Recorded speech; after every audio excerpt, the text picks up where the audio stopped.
Everyone, welcome to another episode of Independent Artists Unite Song Series.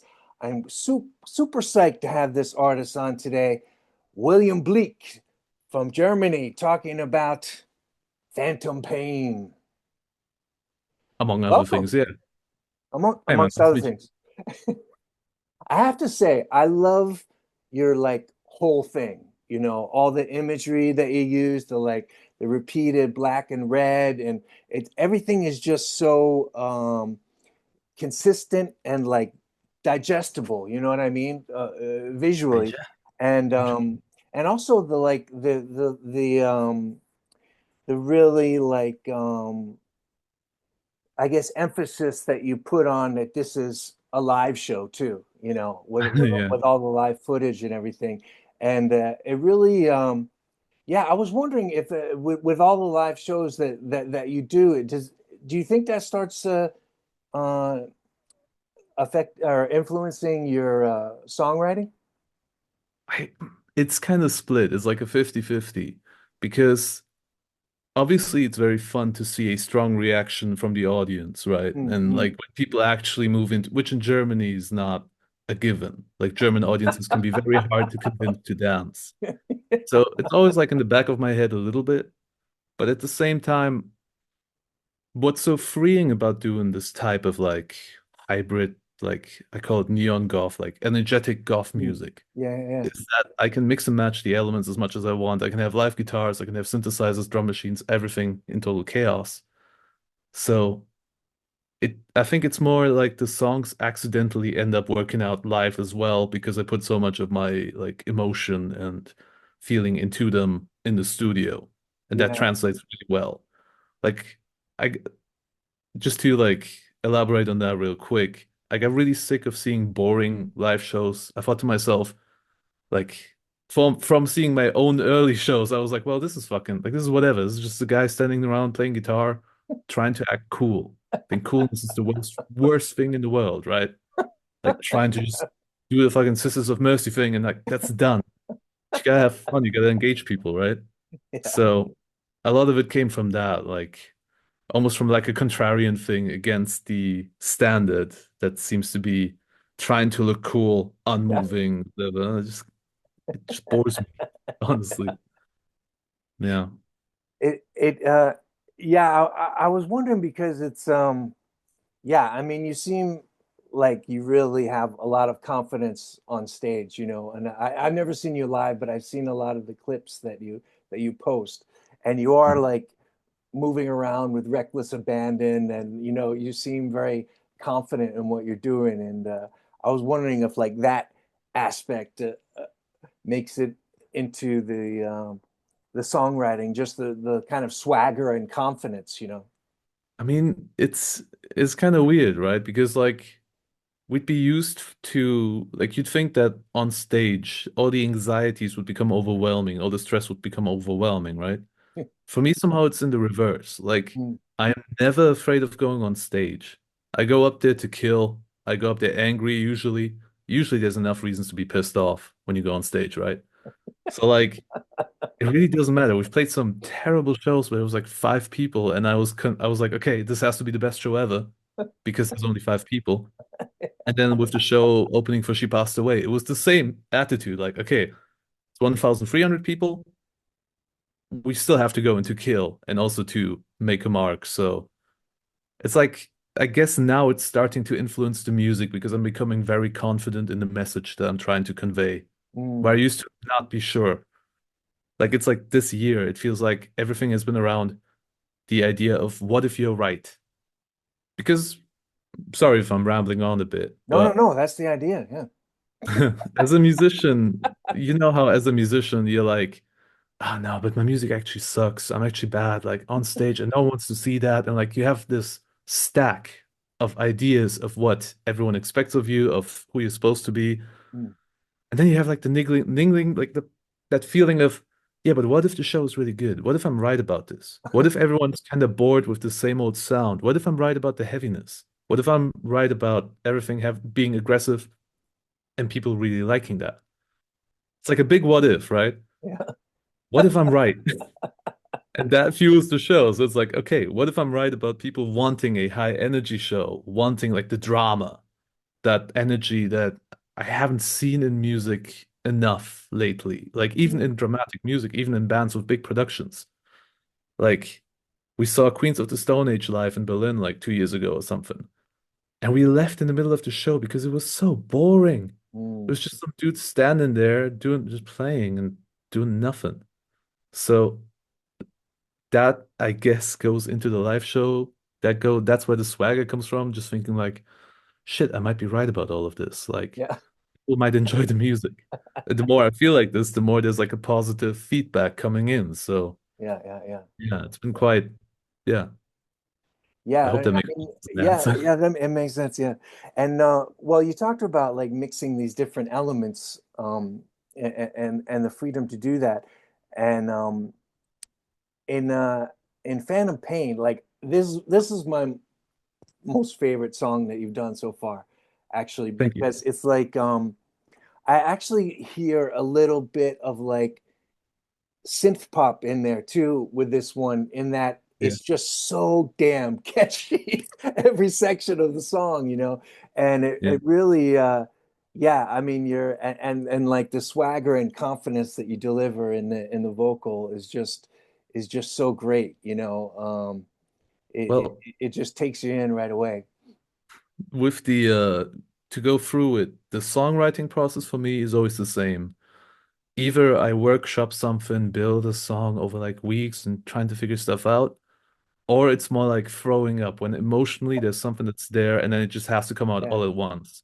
I yeah. don't know if this is related to the ADHD or whatever the fuck, but it all Yeah, comes in yeah, one me go. too. Yeah, no.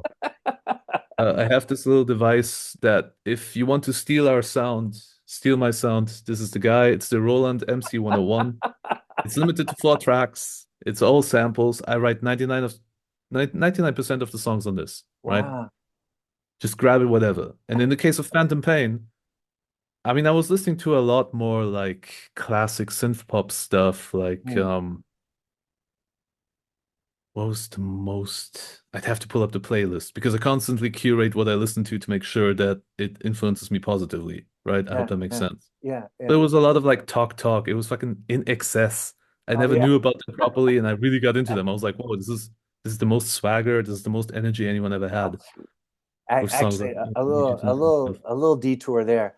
Oh yeah, sorry. I believe that he's the greatest front man in rock history, Michael Hutchence. He was Yeah. so amazing, Yeah. He so had smooth. what So like yeah, Morrison played it, but he just had it, if that makes yeah, sense. yeah. Like And people always say that like and while delivering a like a totally perfect vocal too, he's just like it was just like effortless, I Yeah, think really, like really amazing. a lot of us musicians are obsessed with making a song about sex that feels sexy, but without that like cringy layer, without the like manipulative bullshit, right? Yeah. For most of us, like it's all usually like closer, right? I want to fuck you like an animal, like fine. That's something. But then like Need You Tonight by In Excess does not have to be this intense thing. This is a guy that really got laid. There's a guy that's like, hey, wanna like that's the whole vibe of the song. It's insane to me. I'm obsessed with that. He Like, might while he was recording it, he might have thought, "Am I?" He might have thought he was getting laid right then. It's who knows. listen, like I read about he wrote the lyrics in like 10 minutes. It's like a throwaway song for them. And it's Wow. just like you watch the video and the guy knew. It's insane. It's like a level of swagger and self-confidence that none of us will ever reach, and I'm fine with that. It's fascinating to me, you know? Yeah. I'm always fascinated in each song to reach the apex of something. Like Mm, with our song Crows and Ravens, I wanted to write the most goth song because so much goth music does not sound like goth to me. It does mm, not sound like Bauhaus inspired or anything. It just sounds like pop. Like in Germany, we say Schlager, which is like commercially produced pop music mm. made for Germans. And then it's like Schlager mit Eyeliner, I always call it. Too much of the music just sounds like you listen to it, they have the aesthetics down, but the bite, the darkness and the aggression and the romantic energy, none of that is there. Yeah. It's just like all performance, none of that core. right? Yeah. So with Crows and Ravens, I tried to be like, no, here's the pure darkness, here's the pure heaviness. Yeah. And then with Phantom Pain, it was honestly an expression of immense frustration, but without wanting, I still wanted it to be listenable. So, like, someone who needs that emotional reinforcement of hearing a song like that can Mm. still pick up on it. Does that make Yeah. sense? Like, Yeah. Yeah. so Well, let's in the case of Phantom Pain, like, and then for the vocal performance, I had found out that a friend of mine died in a motorcycle accident, oh and man. that carried over into the vocal performance. That's why there's an addendum at the end of the song that's like with the singing that's lifted from Siekiera from a Polish band that turned into a scream. It's kind of weird, like so the song carries like two different energies. It's the frustration with never fitting in and never being able to make things work, while Mm. also carrying that frustration of grief, loss, and in a way the disconnect that comes with that. Where you're Yeah. still in society, everything goes on, but you're feeling this intense grief, I guess. Yeah. Yeah, but I also noticed with your songs too, you usually they usually end in a creative way. You know, a lot of times songs just kind of end or it's just a fade out or whatever. And you seem to craft these little endings to your songs that I really appreciate as well. And that's for the live shows because when we play live, I don't like doing the whole talking to the audience. Hey, is everyone having a good time? I find that miserable. I find like that breaks the show. So instead, a lot of the songs are designed to flow into each other, Oh, to have an nice. outro that goes into like a sample that leads into the next song, Oh, cool. Okay. while the my little Roland device has to do the loading from the SD card, which always takes a little bit, you know. It's modern technology, but vintage at heart. Yeah. So, but so that's where that stems from. And there's also a lot of cross references. If someone starts listening to William Bleak a lot, they'll be like, "Oh wait, this is a reference to that song." And like I like crafting that in there already. Oh, yeah. In case Yeah. to make it, God forbid. You know, like in case shit works out properly. Nice to already Keep set the up a ma little, keep the masses entertained with yeah, set up intrigue. like a breadcrumb trail to follow. Yeah. It's very fun for me, yeah. Well, let's jump into the lyrics of Phantom Pain. You mentioned a bit of what inspired it, but yeah, this the annotated version. Take as many detours as you want as you go I through. mean, so I'll go through it completely, you're saying, like just Yeah. like each of the words.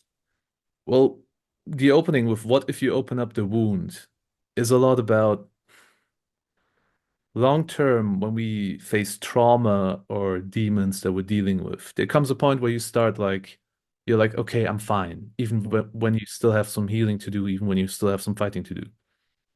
But sometimes you just have to rip that stuff open and feel the same pain that you've already felt in order to heal further, in order to move forward.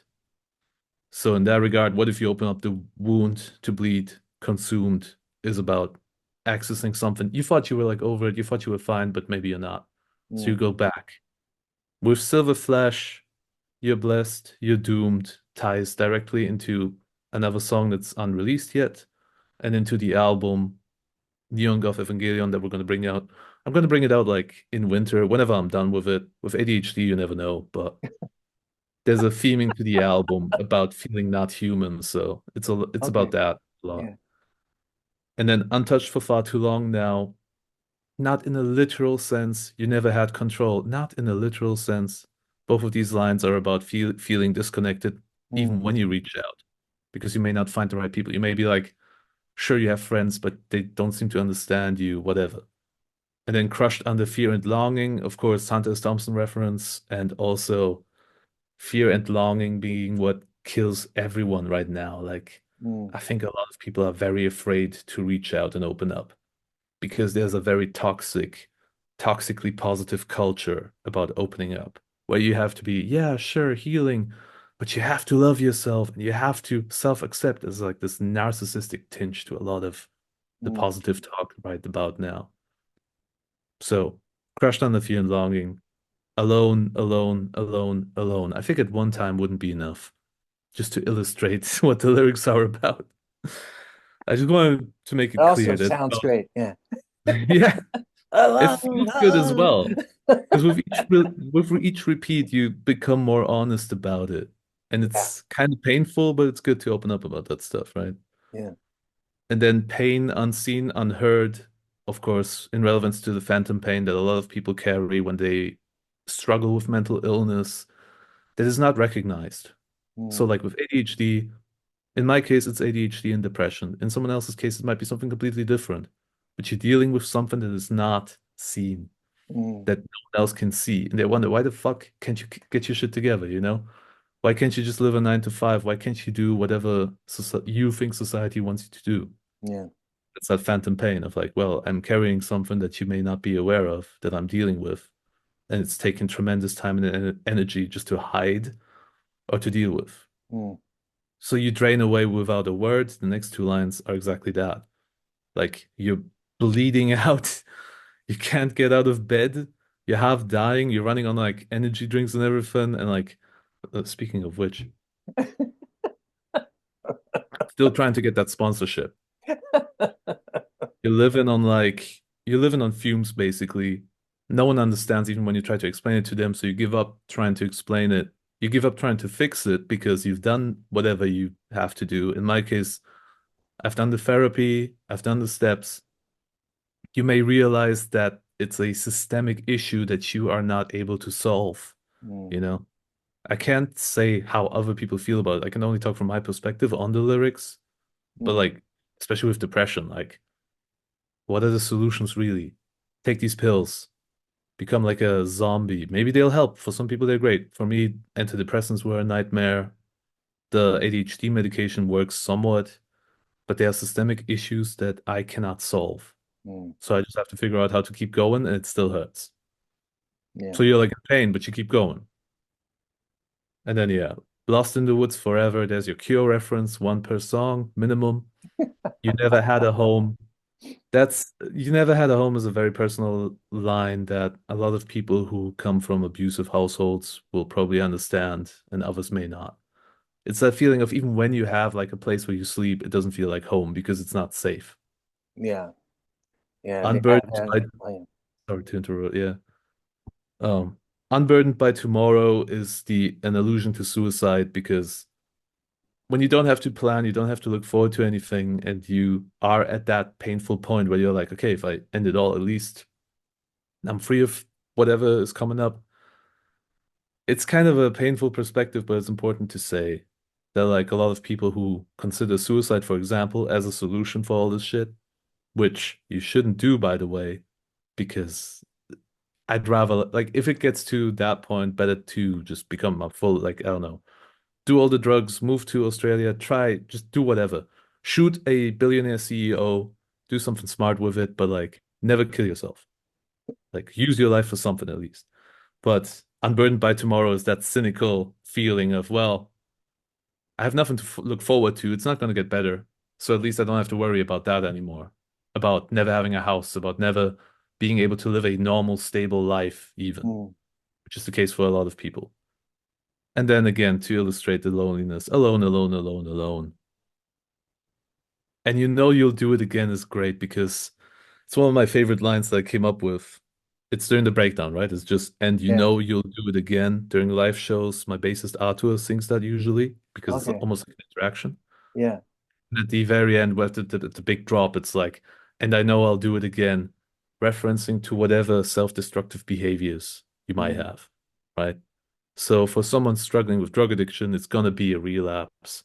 For someone struggling with like complete depression and like self-sabotage, which I deal a lot with. Like I often just want to, mm, I don't know, burn everything down because it doesn't work the way that I need it to work. mm, It might be that. Whatever you know that you know you'll fuck up again. That's fine because fucking up is great. Like you should definitely fuck up a lot in order to grow and become better at things, but it's still that like cynical awareness that it'll go to shit anyways, whatever. It's really very cynical song now that I think about it. And then the final lines, I wrote those in the studio while recording the vocals because of the feelings I was feeling about the death of my friend. And to hell with your promises, and to hell with your lies, and to hell with your sympathy. Is it's a very broad attack on society and on frustrations with the society. with community, even with the goth scene, honestly, in my regard, like in from my perspective, Mm, with the place where I used to feel home, but at the same time, so much of it frustrates me to no end. mm, And then if you put all the lines together, and to hell with your promises, and to hell with your lies, and to hell with your sympathy, I just want to, and then I sing instead because stating it outright would feel on the nose, and I prefer the dramatic effect of being able to scream something at that point. mm. If you listen to the recording real closely, I mean, there's like tears in this in the in one some of the takes, and you can hear Oh my voice wow. trembling and shit. It was the roughest by far. Like we haven't played it live yet because of this. Like it Oh is wow. such a painful song to perform for me. Like that I don't know how I'll do it, but I'll figure it out, of course. So that's the whole walkthrough kind of. I hope it all made Yeah. sense. It's all very Yeah. with I different mean, references, different issues. So this is why I love doing this show because it's so great to hear where you're coming from on all the lyrics and everything, you know. It's like mm. I nerd out, you know, as like a songwriter and as a music fan, you know. I'm the same way It's though. really Like I cool. always like it's so fun looking up and figuring out the connections, especially more so with hip hop music, for example, where there's so many layers of meaning stacked on top of each other, which sometimes can be missing in independent music and goth music, whatever. Mm, And I always enjoy that when someone has that extra layer. It's something that like Jazz Coleman from Killing Joke was really good at, which is mm, one major inspiration. Then yeah. all the Japanese bands, like the visual kei bands I listen to, have that in spades. So same here. Like I love following the kind of the thought process of the artist and trying to figure out what they're really trying to say, Mm, you know? mm, yeah. It's interesting that when you say it's a really a cynical song, but I think it's something like because it's being stated, you know what I mean? Because you created something with it and and you're putting it out there in this way, it's like that's like an element of hope, you know? Yeah, I Just mean, like stating it, you know? it's like at least I get to scream it off a stage at people, or scream it in the studio. At least I have something I can do with it. As too many of my friends don't have anything that they can do with these feelings, and then Yeah. that's what grinds them down. Maybe that's like to tie that back into what you said earlier. I would have been afraid to sing openly like this about these feelings, even like just 2 years ago. Like when I did the album Viva Lost Love, it's all like, mired in like layers and layers of interpretation and poetry and hiding the actual meaning. Mm, I think I wouldn't have had like the energy, the aggressive bite to really state it the way I did here if I didn't have these years of yeah. And the building bravery, it up and yeah. honing it. Yeah. Yeah. Yeah. Yeah. Yeah, man, Yeah. it's funny because I'm so drawn to this song, and it turns out it's with good reason because I'm also ADHD myself, and have suffered with depression and have survived 5 suicide attempts actually. That's Um, what I'm saying. Stop. Suicide attempts were well, just that's where I'm stupid. at now. Yeah, that's what I'm working on now. Stop doing that. There's better things to waste your life on if it has to be. There's very good video games to be played, worst case scenario. That's like my plan C. If nothing ever works out, I'll just spend all my time playing video games and disassociating from reality and society. That's always the plan C or the plan Z or whatever. Yeah, But yeah, yeah. But the whole but you thing have to try. about yeah, but you get to the point where you're so tired of feeling a certain way, and you're also convinced that even your loved ones that would logically need you, you're convinced that they're better off without you, you know. Yeah, because That's you feel a like horrible trick of the mind. you feel like there's a podcast about ADHD that talked about this, and I'm sampling it in one upcoming song, and that really touched me. It's like you feel like in the end, if you stack up all your positives, all the contributions against how much like stress and like weight it is for others to deal with you, that in the end you're still a burden. You're still bothersome. You're still like it doesn't check out. The negatives outweigh the positives. Mm. The one thing that really helped me with the ADHD thing and dealing with it and accepting it and dealing with it differently was simply reverting, how do I say, holding society to the same standard that it holds me to and anyone I interact with. The way Mm, they treat me, the expectations they show towards me, I show them the same expectations, and suddenly life got a lot easier when you mm, realize that the people that expect you to be perfect are useless, that the musicians that expect you to take care of everything, because like in 2023, for example, I had my entire band quit on me all at once while I was homesick with COVID. oh, It jeez. was like, yeah. So I was homesick. I get the group text. Everyone's left. Okay, cool. I'm alone. With COVID at home on the mattress in front of the TV playing Kingdom Hearts. So like complete wipeout. Uh, and then I read the article about Sisters of Mercy about how, you know, how Andrew Eldritch bought the Dr. Avalanche drum machine and just continued from there. And then something clicked kinda, right? Yeah. So everyone expects you to do so much, and with ADHD, we are obsessed with taking on like a role of a scapegoat. It's all my fault. It's all Mm, because from childhood, teachers tell you that shit, parents tell you that shit for life, and that yeah, affects you for life. yeah. Then you come to a point where you're like, actually, in my case, if I may boast, I mean, I write all the songs, I record all the songs, I do all the mixing and mastering myself. I come up with the Wow. visuals, I design the Dang, sounds graphics, great. Yeah, I do everything. That's a lot to be proud of and not so much to feel bad about. yeah. Like, okay, I can't live off of it yet. Sometimes groceries may be an issue. Whatever, who cares? But like, compared to the expectations from the outside, the perceived ones and the real expectations from society, I'm doing pretty fucking well. So Yeah. like, fuck them, I guess.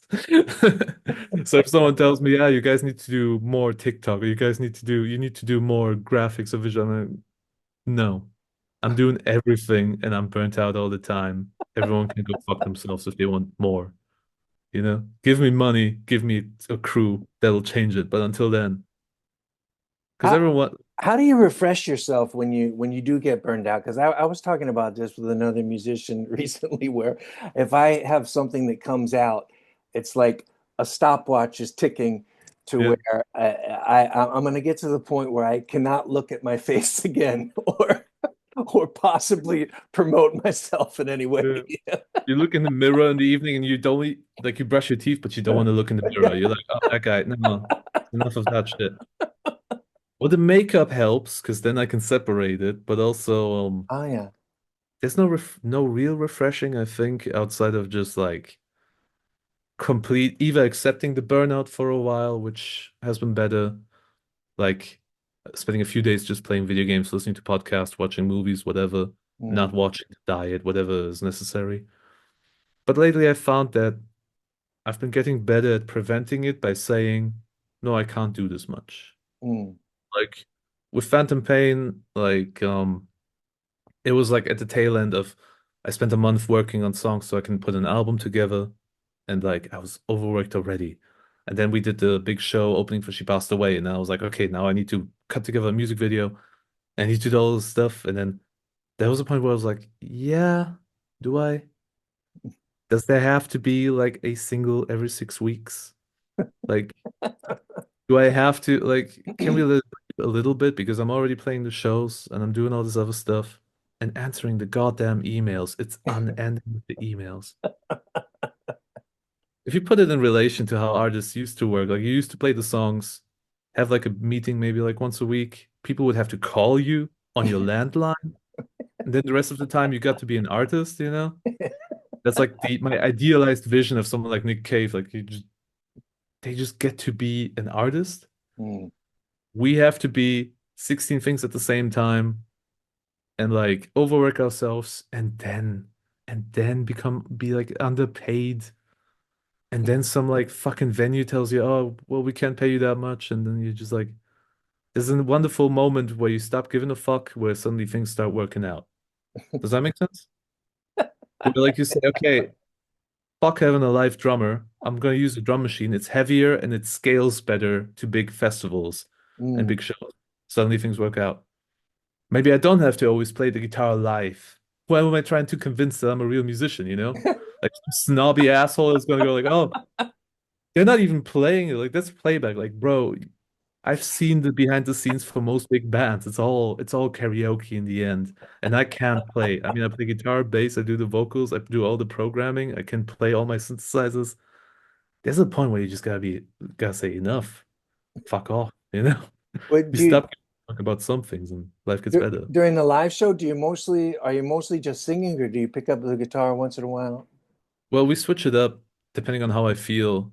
Mm, Late for the last few bigger shows, I wanted to lean into performance. mm, Because again, all my favorite artists, all the visual key guys, Bauhaus, obviously, like Sisters of Mercy, maybe not so much, but they perform. yeah, It's a full body performance. Like after the shows, I'm dying from asthma and like not doing enough cardio, you know what I mean? So like I wanted to lean into the theatrical nature. That's more where I'm at home. Like yeah, that's how I grew up. I was on stage in theater very early, so that feels more real. yeah, I and like I have a Gibson. That guitar is fucking heavy. I don't want to, like I'll get back pain from. But then sometimes I miss that visceral feeling because having the guitar automatically makes it more punky and more like, like it's a more aggressive stance. So for yeah, the next upcoming shows, I'll have the guitar again, yeah, together with Artu on bass, maybe Mike on the drum pads, so it's like a trio sometimes as well. But that's the beauty of it. When you think it through, when you design the music around it, you're free to do whatever.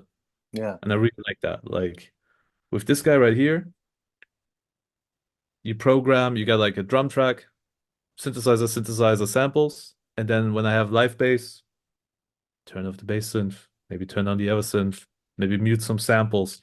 That's the beauty of it. Like everything yeah, is set around being modular. So sometimes we have the guitar and punk rock and I'll fight you all, fucking that energy. And sometimes it's like theatrical, big stage, beautiful lighting, like bringing in that. So when you watch the show and you're like, oh, okay, this is a show. yeah, This is not some rich kid like playing on some expensive synths and trying to look cool. Like this is a guy who's dying up there. Therefore, it's good. yeah.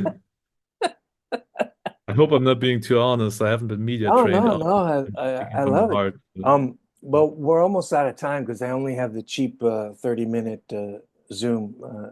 Speaking of honesty, but I do. I know. let's just talk a little bit about what's next for William Bleak. Y- Is there another single coming? Or So we got a few more shows coming up with my best friend's duct tape, and then like a few more smaller things, a few more bigger things. We're playing the NCN Festival. We're playing the Schwarz Festival in Kassel. There's like a few things coming up. Then La Setmana Satana in Toulouse. I hope I said that right. Um, but I want to finish. I have an album about 80% done, Mm, but I do everything myself. There's no funding. I'm doing this all like there's like if you looked around the studio, it's a sad state of affairs.